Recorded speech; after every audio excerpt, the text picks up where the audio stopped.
Chapitre 8. J'appris bien vite à mieux connaître cette fleur.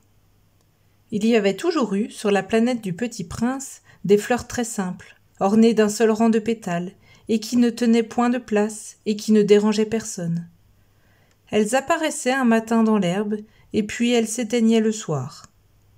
Mais celle-là avait germé un jour, d'une graine apportée d'on ne sait où, et le Petit Prince avait surveillé de très près cette brindille qui ne ressemblait pas aux autres brindilles. Ça pouvait être un nouveau genre de baobab. Mais l'arbuste cessa vite de croître et commença de préparer une fleur. Le Petit Prince, qui assistait à l'installation d'un bouton énorme, sentait bien qu'il en sortirait une apparition miraculeuse, mais la fleur n'en finissait pas de se préparer à être belle, à l'abri de sa chambre verte. Elle choisissait avec soin ses couleurs. Elle s'habillait lentement. Elle ajustait un à un ses pétales. Elle ne voulait pas sortir toute fripée comme les coquelicots. Elle ne voulait apparaître que dans le plein rayonnement de sa beauté. Eh oui, elle était très coquette. Sa toilette mystérieuse avait donc duré des jours et des jours. Et puis voici qu'un matin, justement, à l'heure du lever du soleil, elle s'était montrée. Et elle, qui avait travaillé avec tant de précision, dit en bâillant : « Ah, je me réveille à peine, je vous demande pardon. Je suis encore toute décoiffée. » Le Petit Prince alors ne put contenir son admiration. « Que vous êtes belle !»« N'est-ce pas ?» répondit doucement la fleur. « Et je suis née en même temps que le soleil. » Le Petit Prince devina bien qu'elle n'était pas trop modeste, mais elle était si émouvante. « C'est l'heure, je crois, du petit déjeuner, » avait-elle bientôt ajouté. « Auriez-vous la bonté de penser à moi ?» Et le Petit Prince, tout confus, ayant été chercher un arrosoir d'eau fraîche, avait servi la fleur. Ainsi l'avait-elle bien vite tourmentée par sa vanité un peu ombrageuse. Un jour, par exemple, parlant de ses 4 épines, elle avait dit au Petit Prince : « Ils peuvent venir, les tigres, avec leurs griffes. »« Il n'y a pas de tigres sur ma planète, » avait objecté le Petit Prince. « Et puis les tigres ne mangent pas d'herbe. »« Je ne suis pas une herbe, » avait doucement répondu la fleur. « Pardonnez-moi. Je ne crains rien des tigres, mais j'ai horreur des courants d'air. Vous n'auriez pas un paravent ? » Horreur des courants d'air, ce n'est pas de chance pour une plante, avait remarqué le Petit Prince. Cette fleur est bien compliquée. Le soir, vous me mettrez sous globe. Il fait très froid chez vous, c'est mal installé. Là d'où je viens... Mais elle s'était interrompue. Elle était venue sous forme de graine. Elle n'avait rien pu connaître des autres mondes. Humiliée de s'être laissée surprendre à préparer un mensonge aussi naïf, elle avait toussé 2 ou 3 fois pour mettre le Petit Prince dans son tort. « Ce paravent ? J'allais le chercher, mais vous me parliez. » Alors elle avait forcé sa toux pour lui infliger quand même des remords. Ainsi le Petit Prince, malgré la bonne volonté de son amour, avait vite douté d'elle.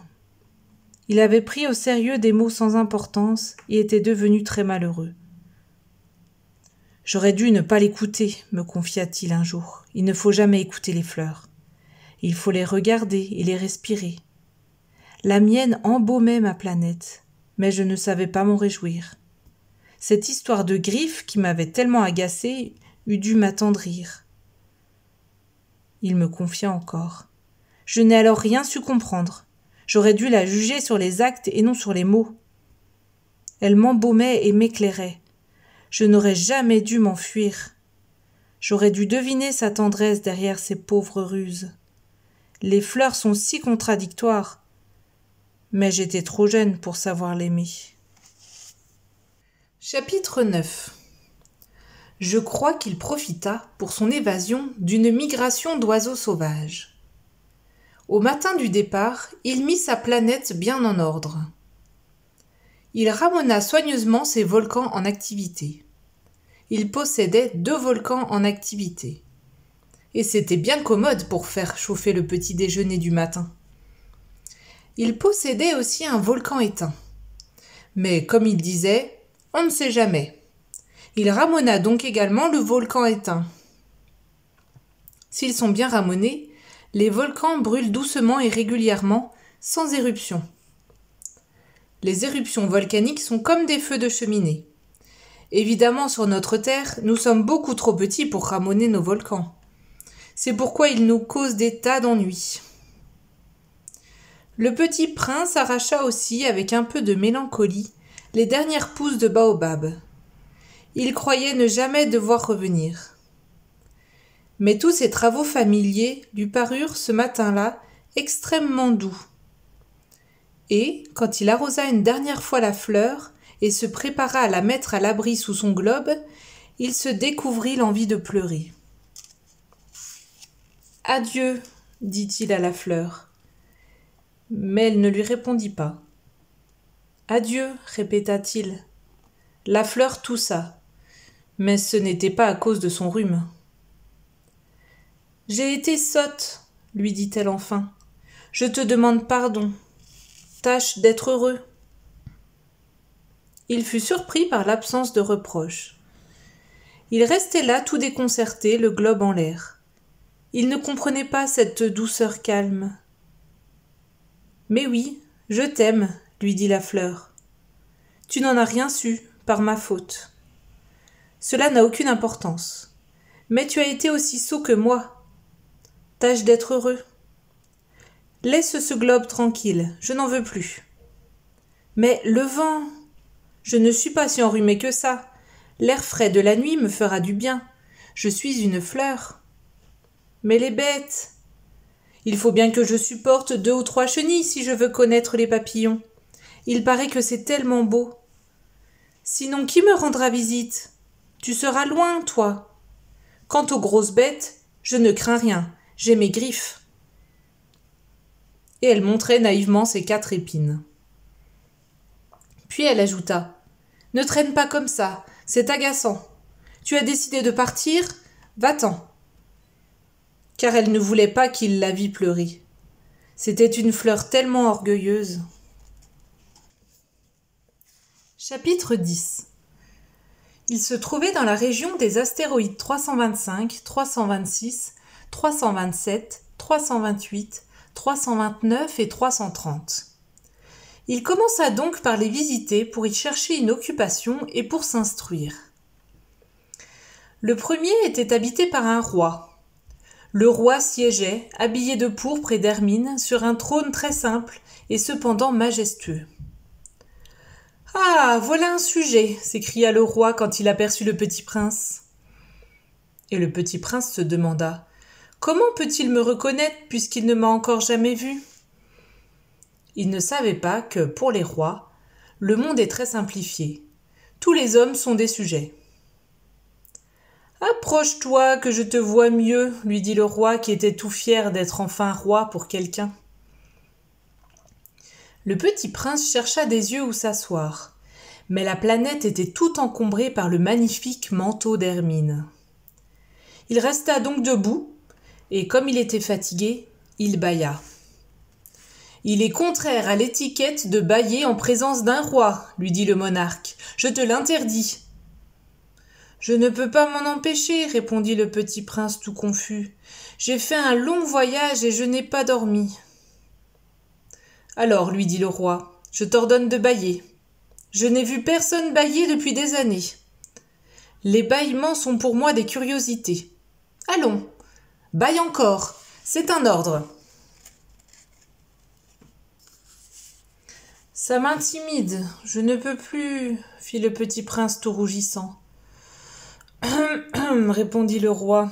« Alors je t'ordonne tantôt de bâiller et tantôt de... » Il bredouillait un peu et paraissait vexé. Car le roi tenait essentiellement à ce que son autorité fût respectée. Il ne tolérait pas la désobéissance. C'était un monarque absolu. Mais, comme il était très bon, il donnait des ordres raisonnables.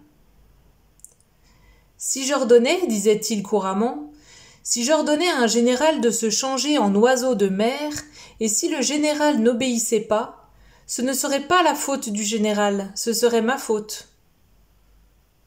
Puis-je m'asseoir s'enquit timidement le petit prince. Je t'ordonne de t'asseoir, lui répondit le roi, qui ramena majestueusement un pan de son manteau d'hermine. Mais le petit prince s'étonnait. La planète était minuscule. Sur quoi le roi pouvait-il bien régner ? Sire, lui dit-il, je vous demande pardon de vous interroger. Je t'ordonne de m'interroger, se hâta de dire le roi. Sire, sur quoi régnez-vous ? Sur tout, répondit le roi avec une grande simplicité. Sur tout ? Le roi, d'un geste discret, désigna sa planète, les autres planètes et les étoiles. Sur tout ça ? dit le petit prince. Sur tout ça, répondit le roi.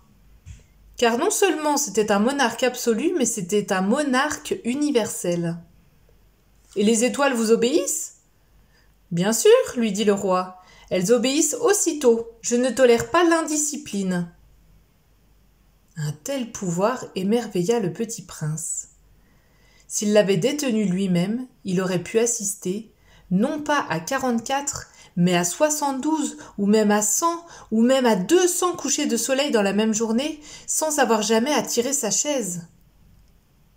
Et comme il se sentait un peu triste à cause du souvenir de sa petite planète abandonnée, il s'enhardit à solliciter une grâce du roi. « Je voudrais voir un coucher de soleil. Faites-moi plaisir.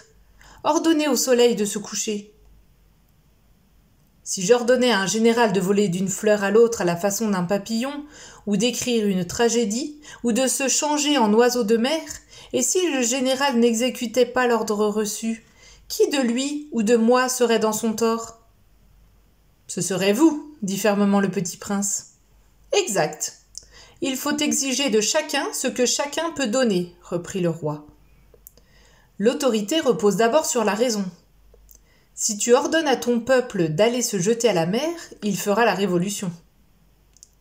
J'ai le droit d'exiger l'obéissance parce que mes ordres sont raisonnables. Alors, mon coucher de soleil, rappela le petit prince qui jamais n'oubliait une question une fois qu'il l'avait posée. Ton coucher de soleil, tu l'auras. Je l'exigerai. Mais j'attendrai, dans ma science du gouvernement, que les conditions soient favorables. Quand ça sera-t-il ? S'informa le petit prince. Lui répondit le roi qui consulta d'abord un gros calendrier. Ce sera ce sera ce soir vers 7h40. Et tu verras comme je suis bien obéi. Le petit prince bâilla. Il regrettait son coucher de soleil manqué. Et puis il s'ennuyait déjà un peu. « Je n'ai plus rien à faire ici, dit-il au roi. Je vais repartir. » « Ne pars pas, répondit le roi qui était si fier d'avoir un sujet. « Ne pars pas, je te ferai ministre. »« Ministre de quoi ? De la justice. Mais il n'y a personne à juger. »« On ne sait pas, lui dit le roi. Je n'ai pas fait encore le tour de mon royaume. Je suis très vieux, je n'ai pas de place pour un carrosse, et ça me fatigue de marcher. »« Oh, mais j'ai déjà vu, dit le petit prince qui se pencha pour jeter encore un coup d'œil sur l'autre côté de la planète. Il n'y a personne là-bas non plus. Tu te jugeras donc toi-même, lui répondit le roi. C'est le plus difficile. Il est bien plus difficile de se juger soi-même que de juger autrui. Si tu réussis à bien te juger, c'est que tu es un véritable sage. Moi, dit le petit prince, je puis me juger moi-même n'importe où. Je n'ai pas besoin d'habiter ici. Dit le roi, je crois bien que sur ma planète, il y a quelque part un vieux rat. Je l'entends la nuit. Tu pourras juger ce vieux rat. Tu le condamneras à mort de temps en temps. Ainsi, sa vie dépendra de ta justice. Mais tu le gracieras chaque fois pour l'économiser. Il n'y en a qu'un. Moi, répondit le petit prince, je n'aime pas condamner à mort, et je crois bien que je m'en vais. Non, dit le roi. Mais le petit prince, ayant achevé ses préparatifs, ne voulut point peiner le vieux monarque. Si votre majesté désirait être obéie ponctuellement, elle pourrait me donner un ordre raisonnable. Elle pourrait m'ordonner, par exemple, de partir avant 1 minute. Il me semble que les conditions sont favorables. Le roi n'ayant rien répondu, le petit prince hésita d'abord, puis, avec un soupir, prit le départ.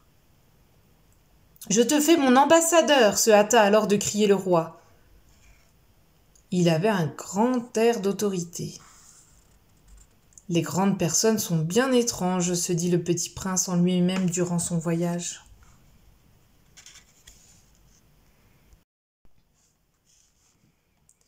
Chapitre 11. La seconde planète était habitée par un vaniteux. « Ah, ah, voilà la visite d'un admirateur !» s'écria de loin le vaniteux dès qu'il aperçut le petit prince. Car pour les vaniteux, les autres hommes sont des admirateurs.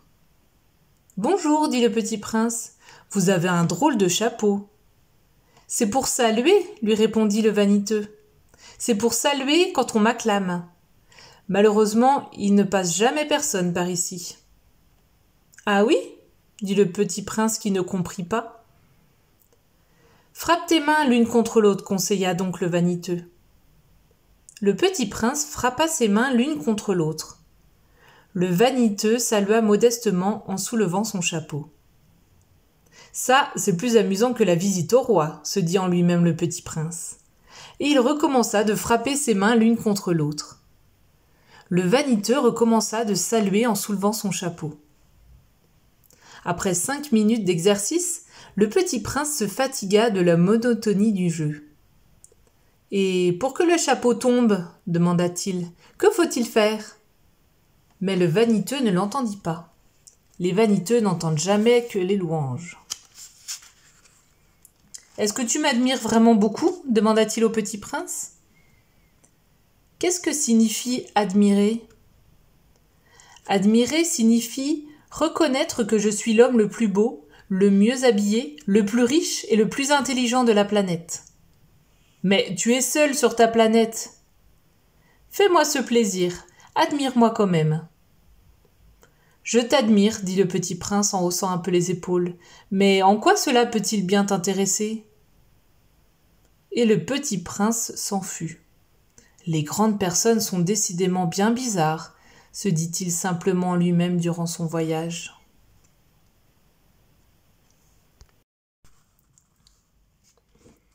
Chapitre 12. La planète suivante était habitée par un buveur. Cette visite fut très courte, mais elle plongea le petit prince dans une grande mélancolie. « Que fais-tu là ?» dit-il au buveur, qu'il trouva installé en silence devant une collection de bouteilles vides et une collection de bouteilles pleines. « Je bois, » répondit le buveur d'un air lugubre. « Pourquoi bois-tu » lui demanda le petit prince. « Pour oublier, » répondit le buveur. « Pour oublier quoi » s'enquit le petit prince qui déjà le plaignait. « Pour oublier que j'ai honte, » avoua le buveur en baissant la tête. « Honte de quoi » s'informa le petit prince qui désirait le secourir. « Honte de boire » acheva le buveur qui s'enferma définitivement dans le silence. Et le petit prince s'en fut, perplexe. Les grandes personnes sont décidément très très bizarres, se disait-il en lui-même durant le voyage. Chapitre 13. La 4e planète était celle du businessman. Cet homme était si occupé qu'il ne leva même pas la tête à l'arrivée du petit prince. « Bonjour, lui dit celui-ci, votre cigarette est éteinte. »« 3 et 2 font 5. 5 et 7, 12. 12 et 3, 15. Bonjour. 15 et 7, 22. 22 et 6, 28. Pas le temps de la rallumer. 26 et 5, 31. Ouf, ça fait donc 501 622 731. 500 millions de quoi ? Hein ? Tu es toujours là ? 501 millions de... Je ne sais plus, j'ai tellement de travail. Je suis sérieux, moi. Je ne m'amuse pas à des balivernes. 2 et 5, 7. 501 millions de quoi ? Répéta le petit qui jamais de sa vie n'avait renoncé à une question une fois qu'il l'avait posée. Le businessman leva la tête. Depuis 54 ans que j'habite cette planète-ci, je n'ai été dérangé que 3 fois. La première fois, ça a été il y a 22 ans, par un hanneton qui était tombé Dieu sait d'où. Il répandait un bruit épouvantable, et j'ai fait 4 erreurs dans une addition. La seconde fois, ça a été il y a 11 ans, par une crise de rhumatisme. Je manque d'exercice. Je n'ai pas le temps de flâner. Je suis sérieux, moi. La troisième fois, la voici. Je disais donc 501 millions... Millions de quoi ? Le businessman comprit qu'il n'était point d'espoir de paix. Millions de ces petites choses que l'on voit quelquefois dans le ciel. Des mouches ? Mais non, des petites choses qui brillent. Des abeilles ? Mais non, des petites choses dorées qui font rêvasser les fainéants. Mais je suis sérieux, moi. Je n'ai pas le temps de rêvasser. Ah, des étoiles ? C'est bien ça, des étoiles. Et que fais-tu de 500 millions d'étoiles ? 501 622 131. Je suis sérieux, moi, je suis précis. Et que fais-tu de ces étoiles ? Ce que j'en fais ? Oui. Rien. Je les possède. Tu possèdes les étoiles ? Oui. Mais j'ai déjà vu un roi qui... Les rois ne possèdent pas. Ils règnent sur. C'est très différent. Et à quoi cela te sert-il de posséder les étoiles ? Ça me sert à être riche. Et à quoi cela te sert-il d'être riche ? À acheter d'autres étoiles, si quelqu'un en trouve.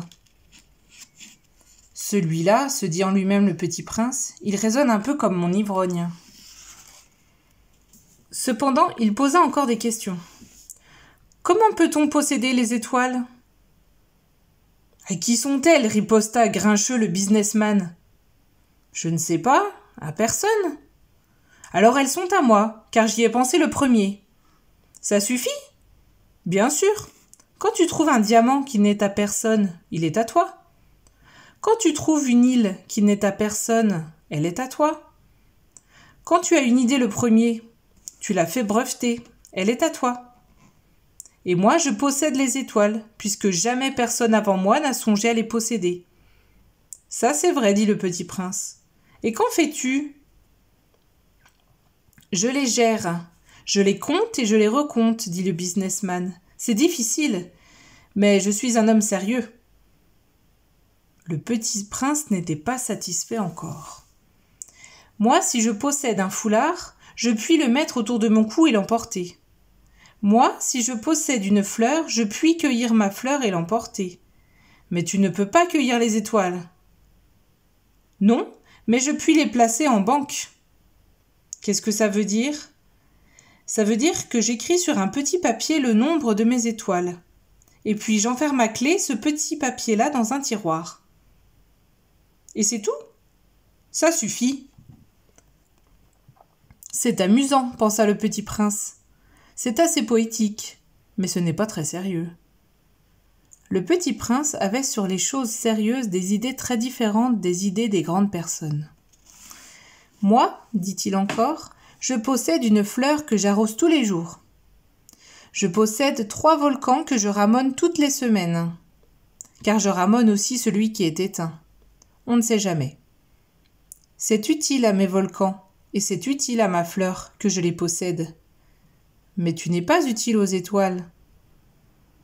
Le businessman ouvrit la bouche, mais ne trouva rien à répondre, et le petit prince s'en fut. Les grandes personnes sont décidément tout à fait extraordinaires, se disait-il simplement lui-même durant le voyage. Chapitre 14. La 5e planète était très curieuse. C'était la plus petite de toutes. Il y avait là juste assez de place pour loger un réverbère et un allumeur de réverbère. Le petit prince ne parvenait pas à s'expliquer à quoi pouvait servir, quelque part dans le ciel, sur une planète sans maison ni population, un réverbère et un allumeur de réverbère. Cependant, il se dit en lui-même « Peut-être bien que cet homme est absurde. » Cependant, il est moins absurde que le roi, que le vaniteux, que le businessman et que le buveur. Au moins son travail a-t-il un sens. Quand il allume son réverbère, c'est comme s'il faisait naître une étoile de plus ou une fleur. Quand il éteint son réverbère, ça endort la fleur ou l'étoile. C'est une occupation très jolie. C'est véritablement utile puisque c'est joli. Lorsqu'il aborda la planète, il salua respectueusement l'allumeur. « Bonjour. Pourquoi viens-tu d'éteindre ton réverbère ?»« C'est la consigne, répondit l'allumeur. Bonjour. Qu'est-ce que la consigne ? C'est d'éteindre mon réverbère. Bonsoir. Et il le ralluma. Mais pourquoi viens-tu de le rallumer ? C'est la consigne, répondit l'allumeur. Je ne comprends pas, dit le petit prince. Il n'y a rien à comprendre, dit l'allumeur. La consigne, c'est la consigne. Bonjour. Et il éteignit son réverbère. Puis il s'épongea le front avec un mouchoir à carreaux rouges. Je fais là un métier terrible. C'était raisonnable autrefois. J'éteignais le matin et j'allumais le soir. J'avais le reste du jour pour me reposer et le reste de la nuit pour dormir. Et depuis cette époque, la consigne a changé ? La consigne n'a pas changé, dit l'allumeur. C'est bien là le drame. La planète, d'année en année, a tourné de plus en plus vite et la consigne n'a pas changé. Alors, dit le petit prince, alors maintenant qu'elle fait un tour par minute, je n'ai plus une seconde de repos. J'allume et j'éteins une fois par minute. Ça, c'est drôle. Les jours chez toi durent 1 minute. Ce n'est pas drôle du tout, dit l'allumeur. Ça fait déjà 1 mois que nous parlons ensemble. 1 mois ? Oui, 30 minutes, 30 jours. Bonsoir. Et il ralluma son réverbère. Le petit prince le regarda et il aima cet allumeur qui était tellement fidèle à la consigne. Il se souvint des couchers de soleil que lui-même allait autrefois chercher en tirant sa chaise. Il voulut aider son ami. « Tu sais, je connais un moyen de te reposer quand tu voudras. »« Je veux toujours, » dit l'allumeur, « car on peut être à la fois fidèle et paresseux. » Le petit prince poursuivit. « Ta planète est tellement petite que tu en fais le tour en 3 enjambées. Tu n'as qu'à marcher assez lentement pour rester toujours au soleil. Quand tu voudras te reposer, tu marcheras, et le jour durera aussi longtemps que tu voudras. »« Ça ne m'avance pas à grand-chose, dit l'allumeur. Ce que j'aime dans la vie, c'est dormir. »« Ce n'est pas de chance, dit le petit prince. »« Ce n'est pas de chance, dit l'allumeur. Bonjour. » Et il éteignit son réverbère. Celui-là, se dit le petit prince tandis qu'il poursuivait plus loin son voyage, celui-là serait méprisé par tous les autres, par le roi, par le vaniteux, par le buveur, par le businessman. Cependant, c'est le seul qui ne me paraisse pas ridicule. C'est peut-être parce qu'il s'occupe d'autre chose que de soi-même. Il eut un soupir de regret et se dit encore. Celui-là est le seul dont j'eusse pu faire mon ami. Mais sa planète est vraiment trop petite. Il n'y a pas de place pour 2.